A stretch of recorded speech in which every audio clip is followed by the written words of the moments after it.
శ్రీ లలిత పరమేశ్వరి చక్రపురం ఛానల్కి స్వాగతం సుస్వాగతం. ఇదే భగవద్గీత. ఏషా బ్రహ్మీ స్థితః పార్థ ఏనాం ప్రాప్య విముహ్యతి స్థిత్వా స్యాం అస్తకాలే అపి బ్రహ్మ నిర్వాణం రుచ్యతి. అర్జున, ఇదే తత్వమును నిలిచే స్థితి. ఈ స్థితిని పొంది సాధకుడు ఇక మోహమును పొందుచుండుటలేదు. దేహ అవసాన కాలమందు కూడా ఈ స్థితి యందు ఉండి బ్రహ్మైక్యతను మోక్షమును పొందుతున్నాడు అని భక్తి వేదాంత భాష్యంలో భగవానుడు అర్జునుడికి బోధించాడు. ఇప్పుడు మనం తృతీయ అధ్యాయం కర్మయోగంలోకి చూద్దాం. అర్జునుడు ఈ విధంగా మాట్లాడుతున్నాడు భగవంతుడితో. జ్యాయసి చేత్ కర్మణః తే మతా బుద్ధిః జనార్దన తత్కిం కర్మణి ఘోరే మాం నియోజయసి కేశవ. అర్జునుడు దేవాది దేవుడైన కృష్ణ భగవానుడితో ఈ విధంగా పలుకుతూ ఉన్నాడు. మాధవ, కర్మ కంటే జ్ఞానం శ్రేష్టమని నీ నిశ్చయమైతే అలాంటప్పుడు ఎందుకు నన్ను ఈ ఘోరమైన కర్మల యందు నియమిస్తున్నావు అని భగవానుణ్ణి అడుగుతున్నాడు అర్జునుడు.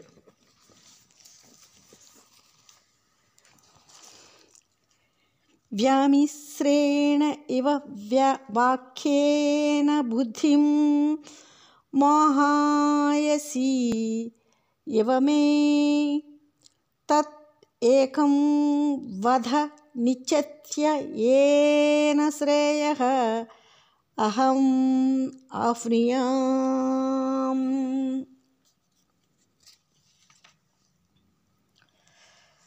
సందేహ స్పదములైన వాటి వలె నన్ను మాటల చేత నా బుద్ధిని మోహింపజేస్తున్నావు మాధవ.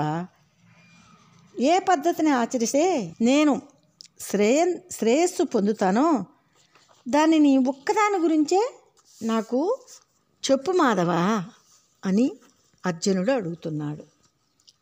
భగవానుడు ఏం చెప్తున్నాడంటే, లోకే అస్మిన్ ద్వివిధా నిష్ఠా పురా ప్రోక్త మయా అనఘ జ్ఞానయోగేన సాంఖ్యానాం కర్మయోగేన యోగీనాం.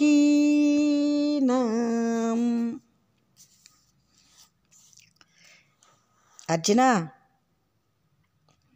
సర్వులకు గమ్యమైన ఆత్మతత్వాన్ని అవలంబించవలసిన తత్వదృష్టిని చూపించి వీటిని అనుసరించి సాధన కర్మను ఆచరించమన్నాను.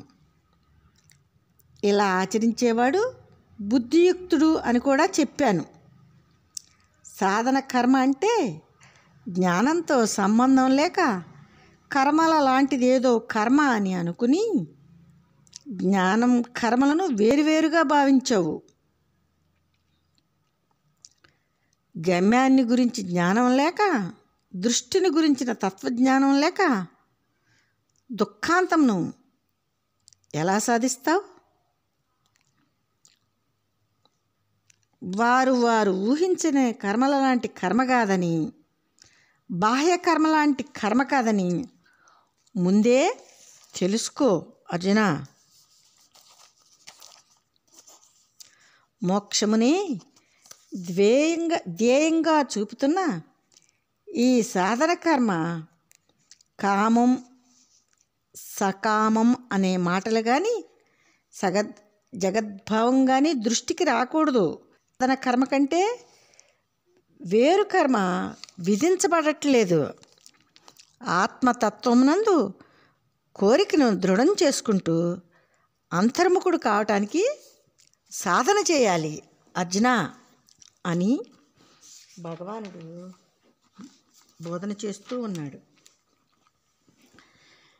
కర్మాణం అనరాముభవత్ నైష్యం పురుషః న అశ్నుతే సన్నస్యనాత్ ఏవ స్థితం సిద్ధిం చ న సమధిగచ్చతి. సాధన చతుష్టయ కర్మలను నిష్ఠగా సాధన చేయకుండా మానవుడు జ్ఞాని ఎప్పటికీ కాలేడు. నిష్క్రియమైన ఆత్మతత్వాన్ని పొందలేడు అర్జున. ముముక్షు కూడా కాలేడు అర్జున. తమో గుణం చేత కానీ శ్రమను ఓర్వలేక కానీ తెలియక కానీ అశ్రద్ధ వలన కానీ సంశయం వలన కానీ చౌక మార్గాల అన్వేషిస్తూ కానీ మూర్ఖత్వం చేత కానీ ఈ సాధన చతుష్టయ సాధనను విడిచిపెట్టినందువలనని నైష్కర్మ్య సిద్ధి లభిస్తుందనుకోవటం అజ్ఞానం కూడుకుంటుంది అర్జున అని భగవానుడు చెప్తూ ఇంకా ఏమంటున్నాడంటే, హీ కచ్చిత్ క్షణం అపి జాతు నహి తిష్టతి అకర్మకృత్ కార్యతే హి అవసః కర్మ సర్వః ప్రకృతిజైః గుణైః.